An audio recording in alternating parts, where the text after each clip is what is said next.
So usually for Shitbox videos, I will take 5 games that I think are appropriate for it and I'll run them on it and prove that they work and voila, there's my video. But every now and again when I throw the Shitbox into action, I run into a game that kinda doesn't sort of make the cut and I have a lot of things to say about it. So for this episode, I think we're going to focus entirely on one title and scrutinize it very heavily.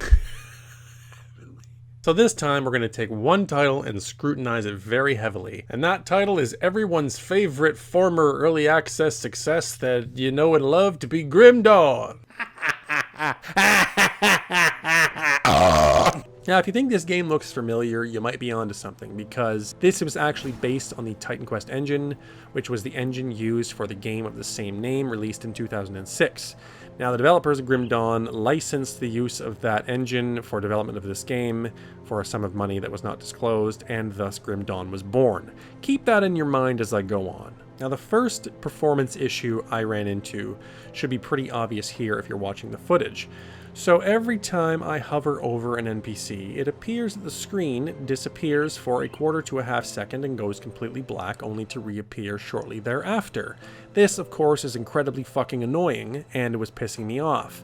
So I did some research, and apparently a lot of people all over the internet were experiencing the same problem, and the fix varied from system to system. Now for me, the fix involved switching from full screen to borderless windowed mode, which is fortunate because it's supported natively in the game. Thumbs up there, but still really frustrating to have to look into as soon as you open the game nonetheless. Similarly, on my primary system on which I play the game regularly, the UI constantly flickers depending on the activity of my mouse, and I still have yet to rectify that issue. So the bottom line is, overall, the performance of this game is questionable at best in terms of its minor nuances.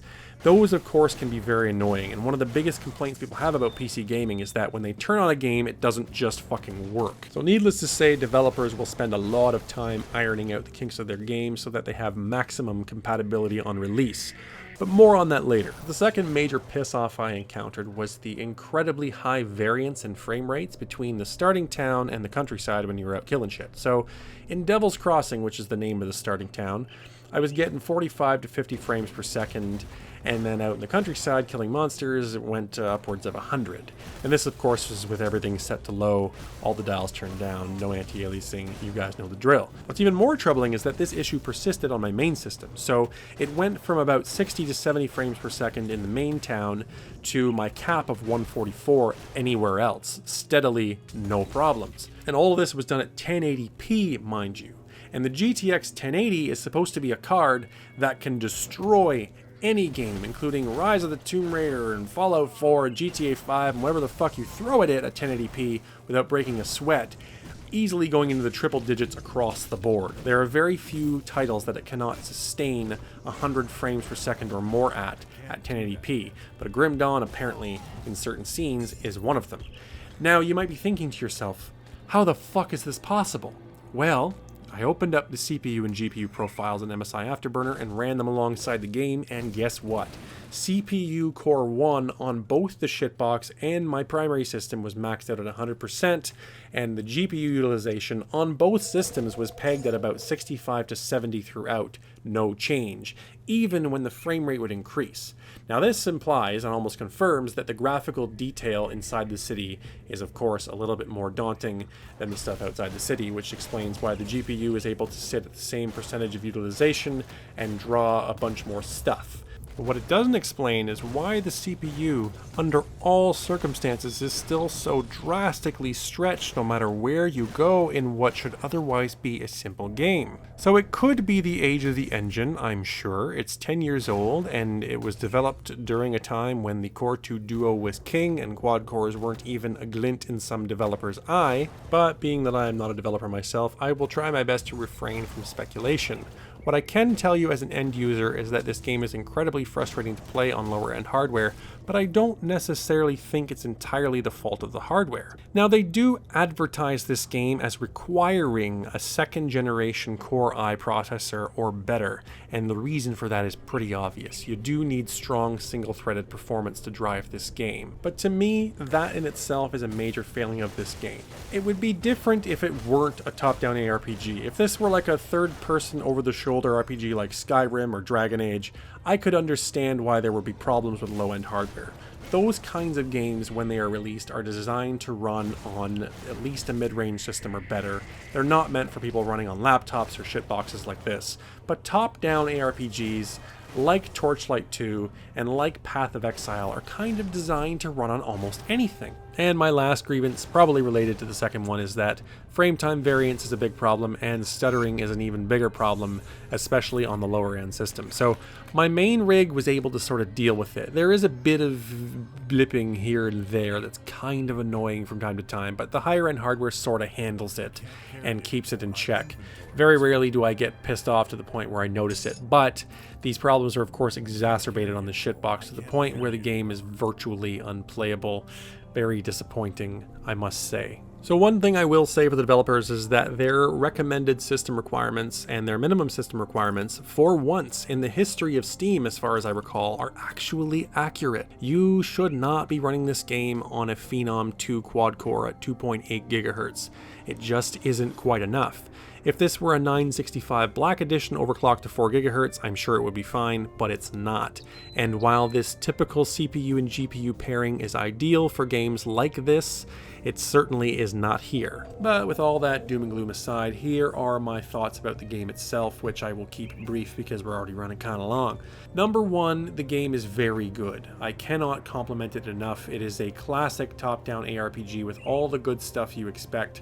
Lots of stuff to kill, lots of action, lots of loot, and it's very simple too. ARPGs are not meant to be like MMOs where you have like a 5 or 6 button sort of damage rotation.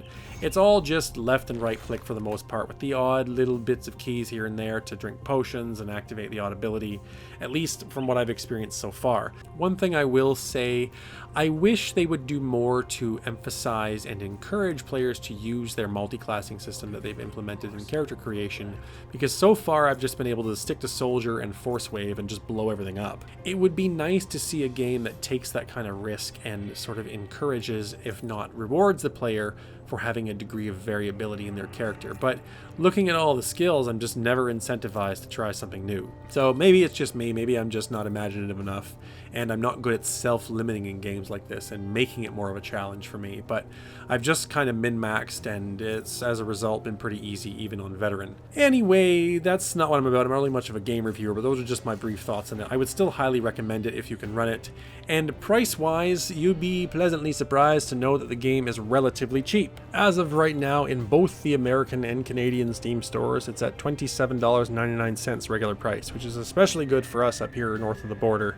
Thanks to our shitty exchange rate, we rarely see prices like this on games of this quality. So, yay. Happy developer people. I hope I didn't offend you too much. And if you're looking to save money, yes, the game has been on sale several times for a historical low of $15.49 on GOG a mere 25 days ago. Better still, it made its bundle debut in the Humble Monthly Bundle for October, which is where I got my second copy that I was able to give to my girlfriend so that we can play together.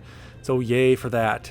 Bundle appearances means that games are reaching the natural end of their premium lifespan, and you will probably see further price reductions as time goes on, depending on the popularity of the game, blah blah blah. Anyhow, overall, while I can't shitbox approve this game, I can definitely recommend it for anyone else. If you've got a system that is considerably better than the one I've got sitting under my TV for the purposes of videos like this, do yourself a favor and go get it. So there you have it, folks. My first honest shitbox failure, and I showed you because that's the kind of person I am. I am a man of integrity. I will not try to force something down your throat that does not work. That said, the game does play on the shitbox, and if you can tolerate the degree of stuttering that you might have seen in the footage if you paid close enough attention, and by all means go for it, but I cannot recommend it conscionably. That said, a simple upgrade of the CPU and motherboard in a system like this with the same graphics card would likely alleviate that problem for good.